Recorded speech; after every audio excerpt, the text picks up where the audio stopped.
The first snow of Christmas morning had barely settled on the sidewalks when Rowan Hale realized he had never felt more alone. His breath fogged in the cold air as he stood outside the cafe where his Christmas blind date had just walked away from him without even finishing her hot chocolate.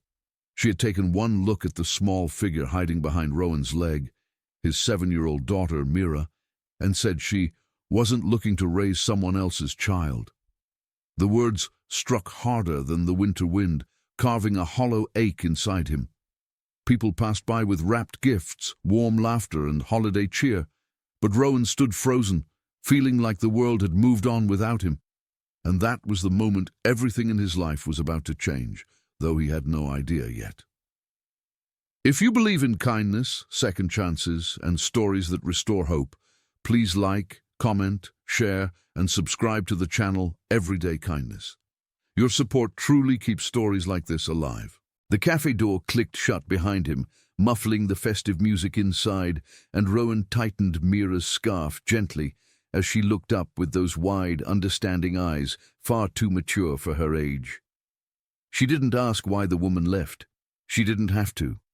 Mira had a way of reading emotions like books, and Rowan hated that she had learned early what disappointment looked like. He lifted her into his arms and whispered to himself that everything was fine, everything was manageable, even though the exhaustion of single parenthood pressed on his shoulders. He had been trying so hard, balancing 2 part-time jobs, taking night classes, and still showing up for every school event because Mira deserved stability after her mother left them both 2 years ago without a backward glance.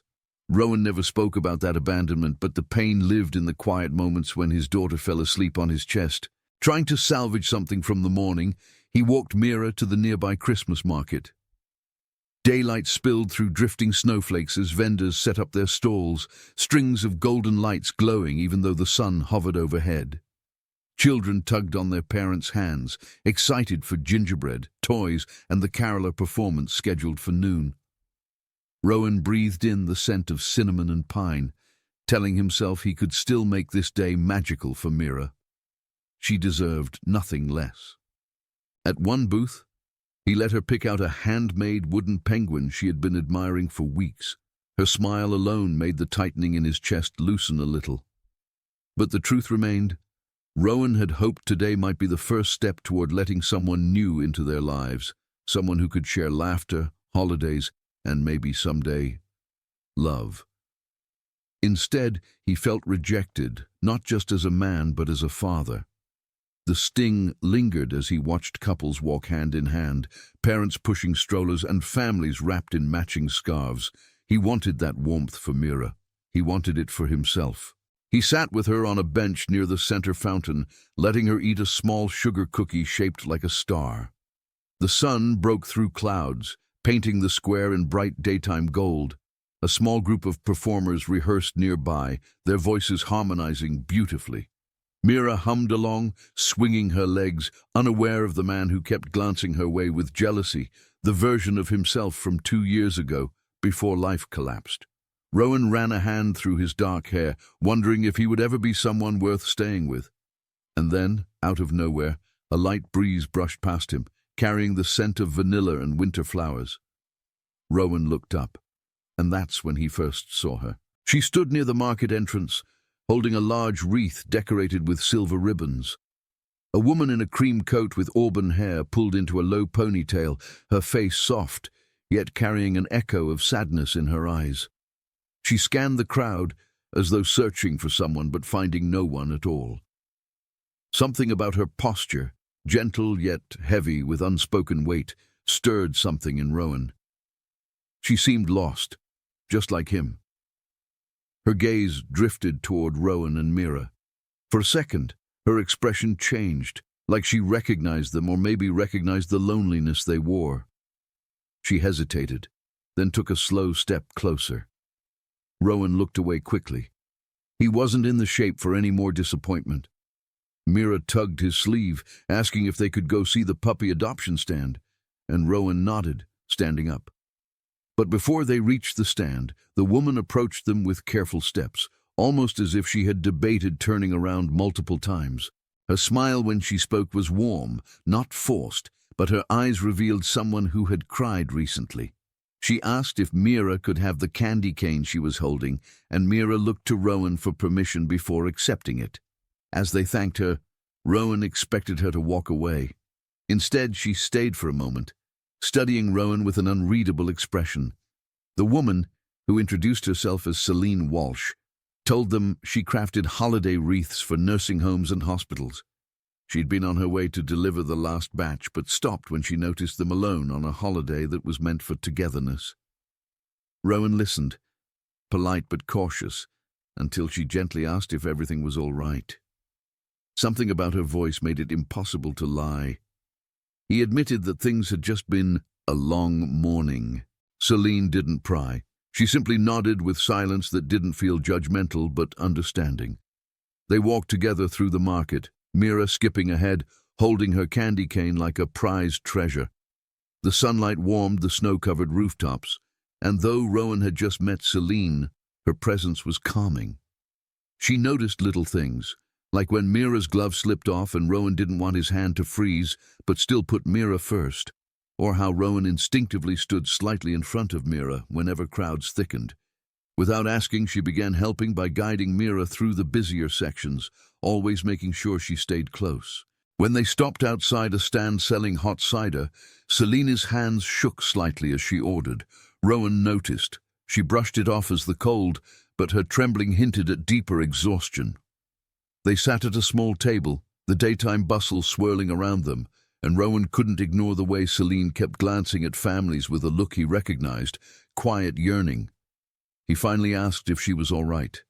She hesitated, then told him that last Christmas Eve she had lost her younger sister Aria to a sudden illness. They had always spent Christmas together, just the two of them, after growing up in foster care with no real family to call their own. This year was her first Christmas without Aria, and she didn't know what to do with the emptiness that had swallowed her December. Rowan felt his throat tighten. Pain had a language only those who carried it could understand, and he understood all too well. As they talked, the market slowly transformed into something brighter, warmer, more alive, not because of the decorations or the music, but because they had stumbled into each other's brokenness and found comfort there. Mira returned with a handmade paper crown given by a vendor, proudly settling it on her head. Selene gently adjusted it so it wouldn't fall, and the tenderness of the gesture struck Rowan unexpectedly. It had been years since someone touched Mira with genuine affection. They spent hours wandering the market together. Rowan found himself laughing lightly for the first time in months. And when the carolers began singing Silent Night, Mira climbed into Rowan's lap while Selene sat beside him, her shoulder brushing his. The connection between them formed quietly, but with profound certainty, two hearts recognizing something familiar in each other. As the afternoon light faded into a soft golden glow, Selene stood up suddenly, wiping her palms against her coat nervously. She said she had one last wreath to deliver to a small assisted living home nearby, the same place her sister had volunteered. She hesitated, then asked if Rowan and Mira would walk with her. Mira instantly agreed. Rowan, surprised by the invitation, found himself nodding too. The walk was peaceful, the snow crunching under their boots.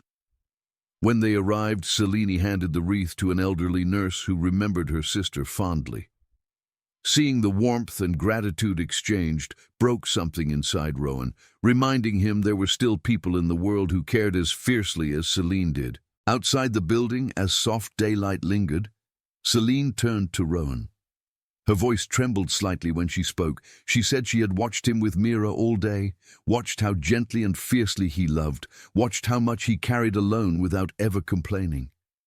She said she had never seen a father so devoted. And then, without warning and without any dramatic pause, she said the words that stopped Rowan's breath.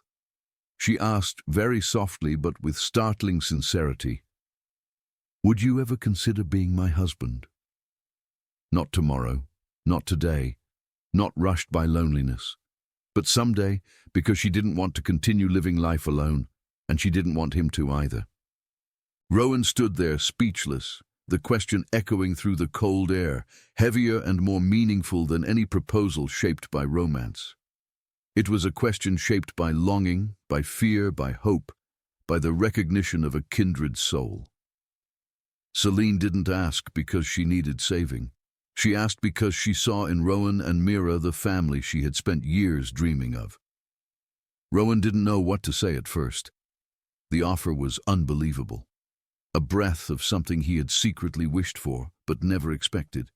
A future, a partner, someone who loved Mira already, someone who understood pain and chose to love anyway. He told her he didn't know if he was enough for that kind of promise. She told him gently that she wasn't asking for perfection, only honesty, love and companionship. And then she said something Mira would remember forever. She said she wanted to build a life where no one spent Christmas alone ever again. The three of them walked back toward town together. Mira held Selene's hand without being asked. Rowan watched their joined hands and felt something in his chest unlock, the first hint of a future he believed was lost. If this story touched your heart, please remember to like, comment, share, and subscribe. Your support truly helps us spread stories of hope and second chances. As they reached the glowing market square again, laughter growing, lights shimmering in the twilight, Rowan realized that the question Selene had asked wasn't frightening anymore. It felt like a doorway, a beginning, a whisper of love born from life's hardest moments. Before the story ends, please and comment below. Kindness still exists. Your words help keep hope alive for others who need it. And so, on a Christmas that began with rejection, Rowan found something far greater than a blind date. He found a woman who saw him. He found someone who chose him and Mira, exactly as they were. And though their future was just beginning, it was already glowing warmer than any Christmas lights surrounding them.